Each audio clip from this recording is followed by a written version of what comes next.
کسی صاحب نے بات کہی تھی کہ کاش وہ دور آئے کہ مسجدوں کی دیواروں پر سے یہ جملے ہٹ جائیں کہ یہ مسجد بریلویوں کے لیے ہے، یہ مسجد دیوبندیوں کے لیے ہے، یہ مسجد فلاں کے لیے ہے، یہ مسجد فلاں کے لیے ہے۔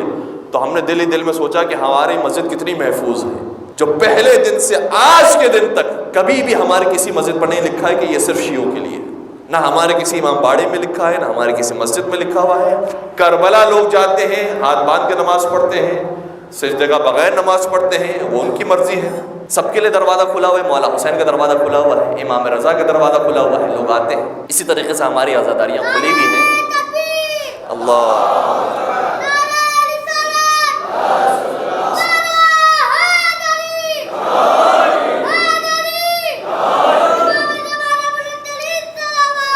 اللہم صلی علی محمد وآل محمد وعجل فرجہ۔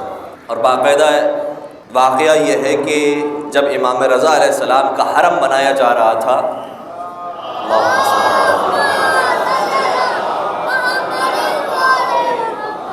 اور شیخ بہائی کا زمانہ تھا، ہمارے بہت جید عالم دین جنہوں نے نہ صرف یہ کہ علم دین پر کام کیا ہے، علم دنیا پر بھی بڑا کام کیا ہے، میتھس کے اندر بڑا کام کیا ہے، بہت بڑے ریاضی دان تھے، ان کی ایسی ایسی تخلیقات اور ان کے ایسے ایسے کارنامے جو آج بھی زندہ ہیں، جس کو آج یورپ دیکھ کر حیران ہے انہوں نے اس زمانے میں کیسے بنائی۔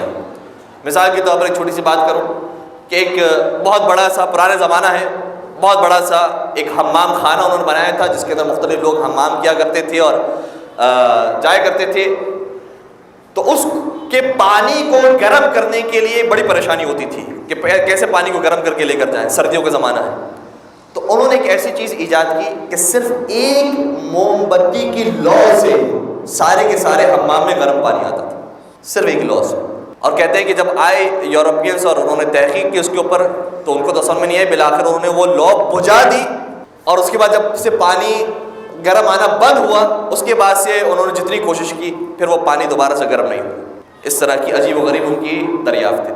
شیخ بہائی کو ایک اور ذمہ داری یہ سونپی گئی، اس زمانے کے بادشاہ نے، شاہ عباس صفوی، ظاہر اس زمانے کے بادشاہ تھے، صفوی خاندان اس زمانے میں حکومت کر رہا تھا، اور ان کی بھی ایک داستان ہے کہ کیسے ان کی عقیدت بڑھی امام رضا علیہ السلام سے۔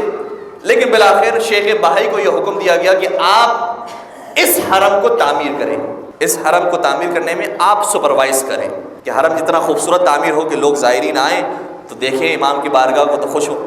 انہوں نے سارا ڈیزائن بنا دیا، مزدوروں کے حوالے کر دیا کہ اس طریقے سے انہیں مرمت کرنی ہے، تعمیر کرنا ہے۔ لیکن ایک ضروری کام پر انہیں مشہد سے اصفہان جانا پڑا اور سفر ضروری ہو گیا۔ مزدوروں سے کہا تھا کہ جتنا کام تمہیں کہا گیا ہے وہ تو مکمل کر لو، لیکن جو مین دروازہ ہے مولا رضا کے حرم کا، اس دروازے کو نہیں بنانا جب تک میں واپس نہ آ جاؤں۔ مزدوروں نے بات مانی، سارے کام کرتے رہے، یہاں تک کہ جب شیخ بھائی آئے تو انہوں نے دیکھا کہ یہ جو دروازہ منع کیا تھا میں نے بنانے کا، وہ دروازہ بنا گئے۔ مزدوروں کہا کہ بھائی یہ تم نے کیا کام کیا ہے؟ میں نے کیا منع نہیں کیا تھا کہ یہ دروازہ نہیں بنانا جب تک میں واپس نہ آ جاؤں؟ انہوں نے کہا تھا کہ آپ نے منع تو کیا تھا، لیکن ہمارے بڑوں نے ہمیں یہ حکم دیا کہ نہیں بنا لو قبل اس کے کہ شیخ بھائی آئے۔ کہا کس سے کہا؟ گئے ان کے پاس، انہوں نے کہا کہ ہمارے بڑوں نے ہمیں کہا تھا کہ یہ بنوا لو شیخ بھائی کے آنے سے پہلے۔ ان کے پاس گئے، اور یہ ہوتا ہوتا خود بادشاہ وقت شاہ صفوی کے پاس پہنچے، اور شاہ صفوی نے حکم دیا تھا کہ شیخ بھائی کے آنے سے پہلے دروازہ بنا لو۔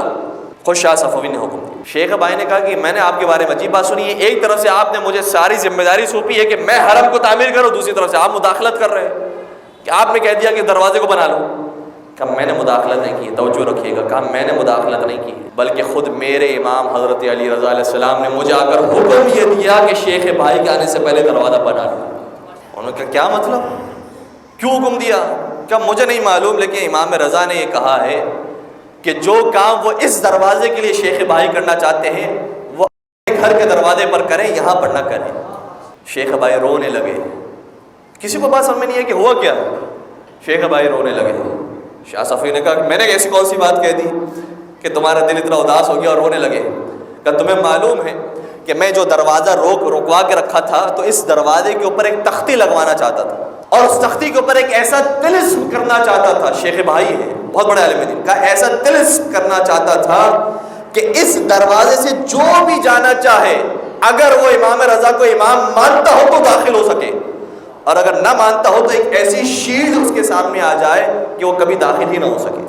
لیکن اگر تمہارے خواب میں امام رضا نے آ کر یہ کہا ہے کہ میرے آنے سے پہلے دروازہ بنا لو، اس کا مطلب امام رضا یہ چاہتے ہیں کہ میرا دروازہ سب کے لیے کھلا، جو مجھے امام مانتا ہے وہ بھی آ سکتا ہے، جو نہیں مانتا وہ بھی میرے در پر آ سکتا ہے۔ تو یہ ائمہ کا طریقہ ہے کہ ہم کسی کے لیے اپنا دروازہ بند نہیں کرتے ہیں، اخلاق کے ساتھ، کردار کے ساتھ اپنی بات کو پیش کرتے ہیں، اس کے بعد ہر ایک کی اپنی مرضی ہے، ہر ایک کو اپنا اختیار دیا ہے، اپنا چوائس دی ہے، اس کی مرضی ہے، قبول کرتا ہے قبول کرے، نہ کرتا نہ کرے۔